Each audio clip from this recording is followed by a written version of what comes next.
What are the classy traits that men find irresistible? I've got 5 great ones for you today. But first, I wanted to celebrate with you because, oh my gosh, it's here. My new book, Cracking the Man Code, is coming out soon, or maybe when you hit the stores, it's already out by the time you see this video. But I am so happy with this book. It is all about how men think, how men love, how men communicate so that you can create the relationship you've always wanted. So go ahead. I'm going to put the link down in the comment section below. Grab a copy. I think you're going to love it. Write a review. Let me know what you think. And right now, we're going to get into 5 classy traits that men find irresistible. Check it out. What is beautiful about these particular classy traits is they cannot be bought. You can buy the clothes, you can buy the makeup, you can buy even lip injections and the Botox. But what I love about these particular traits is these are literally earned.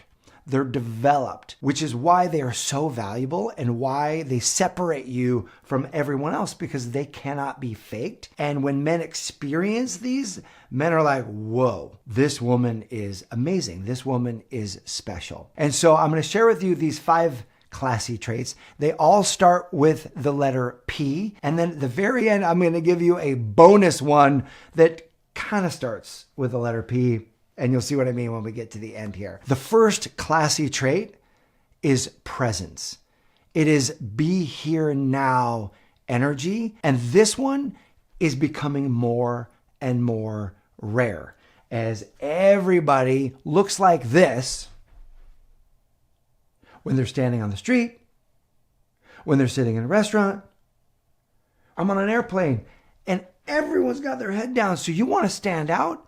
Just put your phone down and look around and be up and be present. We're all addicted to our phones, and I'm no different. My wife would be the first one to tell you that. And there are certain moments where I really set an intention that I'm going to be present and I'm going to put the phone away.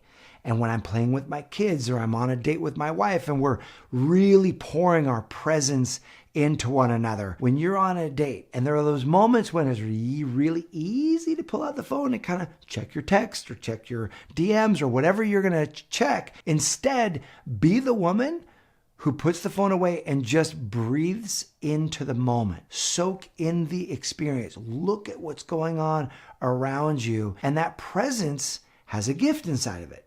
It will lead to conversation that wouldn't otherwise occur without you being fully present to the energy that's there, versus when we get distracted by the regular rhythm of the phone checking. Dial up that presence, build that muscle. I know it's hard because we want to check the phone, but it is worth it. The second classy trait that amazing women have is this natural ability to pace the relationship. And so you want to leave room for the magic to be born in the connection that the two of you have. This is challenging because it requires a couple of things. It requires letting go of control and allowing the connection to unfold with its natural flow. In life, we all tend to have overs or unders. In other words, situations where we tend to over control and over manage because we're attached to a particular outcome, or we go to unders where we like the person so much we retreat into ourselves and we go into our shell, or we act like we don't like them because we don't want to be vulnerable and get our heart broken. So those are overs or unders, right? Trying too hard, for example, when we're overs, and I was guilty of this one as well, is where you're really trying hard to have the interaction feel fun and exciting. And so you'll over laugh at jokes, or you'll make a big deal out of everyday commonalities that you have. Like you both love to go to the gym. Oh my gosh, you love to go to the gym. I love to go to the gym. Like, what are your favorite exercises? You love the elliptical? I'm digging that elliptical every time. Yeah, we both like exercise. That's good, but let it grow. When we're trying to drive the pace, that feels like push energy. It feels inauthentic. Way more classy is trusting that if the connection is there, it's going to be there. You actually don't have to force it. The other over is like 3-hour phone calls or marathon dates where, and this is a tough one because you're having so much fun and you're really connecting a lot. And so you want the connection to grow, not ending the phone call or not ending the date at a moment that's going to leave them wanting more, what it does is it doesn't trust that the connection's still going to be there tomorrow or still going to be there in a few days if you don't actually go on that date. And here's why it's actually not a good thing, even if the two of you are massively connecting. And it's because when you're done and you're having a great time, the next time he wants to reach out to you, he's going to think, oh, do I have 4 hours for a conversation? Is she going to be okay if we only connect for 20 minutes? Or is that going to feel weird after, we talked to 3 hours? And he might feel himself pull back because he doesn't know that he wants to have a date that long. It's kind of like the most amazing buffet you've ever gone to. You have all this amazing food. Yes, it's great, but if you overeat, at the end of the day, it just doesn't feel good. I had this exact experience on a first date with a woman. We went to this parade, which was super fun, and it got done around noon, and I was like, hey, you want to grab some food? And she's like, sure. So we grabbed some food, and then we were having such a great time. We were talking about what we could do that evening. We went home, changed, went back out that evening, and it was this marathon date. And it's hard to explain what happened for me, but while I liked her, it was just too much, too quick, and I felt myself pull away, and I didn't have the emotional maturity at the time to know what was happening. So ultimately I was just like, maybe this isn't the right connection. So what classy pace looks like, you let the connection length grow over time. So if you're on a date and you're having dinner and it's been a few hours and he's like, hey, maybe we continue this date. You say, you know what? I would love that. Tonight was so much fun. Let's do it again sometime soon. And you end the date. You're on a phone conversation and you're having this great conversation. End it after about an hour. Don't let it do the 3-4 hour marathon on the first few phone calls and say, hey, I could talk to you all night. I am loving this. And I've got a commitment that I need to run to, but I hope that you will call me again sometime soon. So classy, so confident, so trusting that if the connection's there, it's really going to be there. And that shows real confidence and power. So you notice we've got these P words rolling here. We've got presence. We've got pace. The third classy trait is poise. Now remember, I described these traits being something that must be earned. Poise is a big one because poise literally means that our brain is being signaled that, oh, there's a challenge, there's a problem, there's a threat. And while other people would get triggered or rattled or moved to fear, you're able to stay calm, centered, and at peace. And that isn't easy. That takes tremendous amount of strength and it shows who you are. One of the best ways to actually develop this is through meditation. And when you've been meditating, after several weeks of meditating, you realize that you just don't get affected by things the same way. One of the great elements that men are looking for in a relationship in general is that the woman brings a greater sense of peace to his life. Men love that. The opposite side of that coin is drama. Women who are bringing drama, women who are dysregulated, they get triggered, then men's got to calm them down. And interesting that can be a little bit exciting in the beginning. Like some men love drama queens and they love the power and the feeling they get when they actually help her feel more calm and they kind of are the rescuer, but that's a dysfunctional relationship. The guys who are really healthy, they don't want any part of that. You know you don't want any part of that. You're watching this probably knowing that, yeah, you're the woman who either already has a great deal of poise because of all the work you've already done, or you know that that's a green growing edge and you're working on it. And it shows up in really beautiful moments, like you and your man, you go out to dinner and the reservation that you thought you guys set, they don't have it. Like somehow they lost it or it got canceled and now there's going to be a 45-minute wait. And so do you get rattled? Do you get stressed? Do you actually taint the energy of the date right then and there? Or do you say, you know what? Maybe this is an opportunity for a little adventure. You want to go for a walk and come back, or should we go get some fish tacos down the street? And you guys actually create something good with whatever challenge comes your way. That is a great example of poise, and it is so attractive. Number 4 is passion. And this is about your ability to feel alive, to feel excited and purposeful about things that you really love in life. I went around a giant conference one year with a videographer and we were just interviewing men. What do you find attractive about women was the question. And these were married men, single men, guys who were dating, older guys, younger guys. What struck me as really wild is we would hear some of the normal responses, a woman who's sexy, a woman who's beautiful, a woman who's emotionally grounded, things like that. But what I wasn't expecting is these guys to say, oh, what I find most attractive is a woman who's really passionate about life. She's passionate about hobbies or her career. That was said over and over and over again. And I was like, wow, isn't that cool? Because so often there's this story or this narrative that gets created that says, well, men aren't interested in ambitious women. Women who are successful are intimidating to men.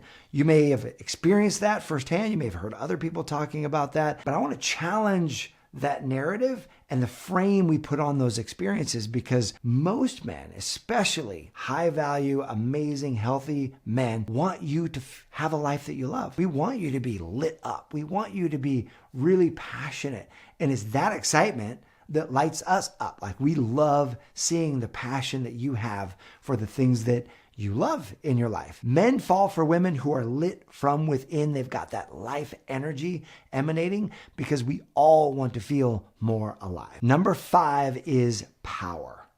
Now, how do you demonstrate power in a relationship? This is not having power over someone.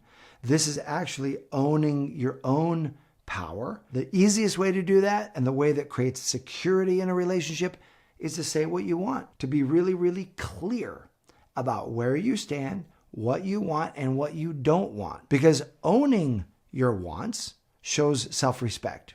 It shows that you value yourself. And it sets expectations for how you're treated in that relationship. It gives a good man a concrete blueprint for how to succeed with you. And really why this is irresistible is clarity lowers anxiety in a relationship. It raises trust. In healthy interdependence, partners coordinate best when your preferences, your wants, they are crystal clear. They're not hinted at, right? The key here is you're not demanding and you're not controlling, but you're just defining. You're saying, hey, here's what it is that I would love. And what's great is this isn't just in romantic relationships, it's for all relationships. My cousin, who we've known each other since we were 3 weeks old. We grew up on the same farm together. Recently, he's launched a retreat, and he asked me for a testimonial. I wrote him a testimonial, and then he wanted to send back clips of it that were shorter versions for his website. And he sent me back and he goes, I use ChatGPT to kind of alter these clips. And so sometimes it says stuff that might not be true, like you came to the retreat, so just go ahead and edit that. I received that request, and I was coming off of like a 14-hour day. And I came back to him and I said, hey, if you would, edit it so that it's exactly the way you want, so that I'm not the one doing the editing, because I am fried and I don't have the mental capacity right now to edit those things. It would really, really help me. And his response was so beautiful. He said, oh, absolutely. I'll edit those things and I'll send them over. And then he said this. He said, thank you for really asking for what you want, because it helps me feel safe with you. And I thought that was really, really beautiful. I thought that was really wise. And it shows that when we know where people stand, we feel more safe.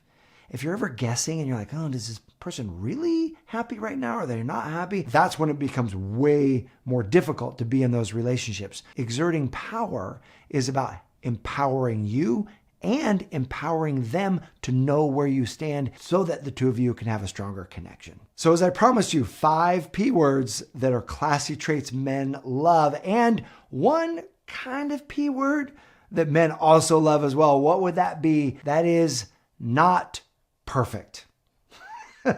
Not perfect. In other words, classy women give themselves the freedom to not be perfect and to accept themselves, flaws and all. And this is such an inspiring, amazing experience to have with a woman who is smart, successful. She is all the things that you are. And then if you allow yourself to be seen and vulnerable, and you give yourself grace for not being perfect, it creates this beautiful sense of freedom in your man that he doesn't have to be perfect. When I first met my wife and we were dating and courting, and she's gorgeous and she's beautiful and she's funny and she's smart. The very first weekend that we're spending together, and she's spending the night, she was very clear with me in her boundaries and standards and what she wanted. She goes, look, I'm not going to sleep with you.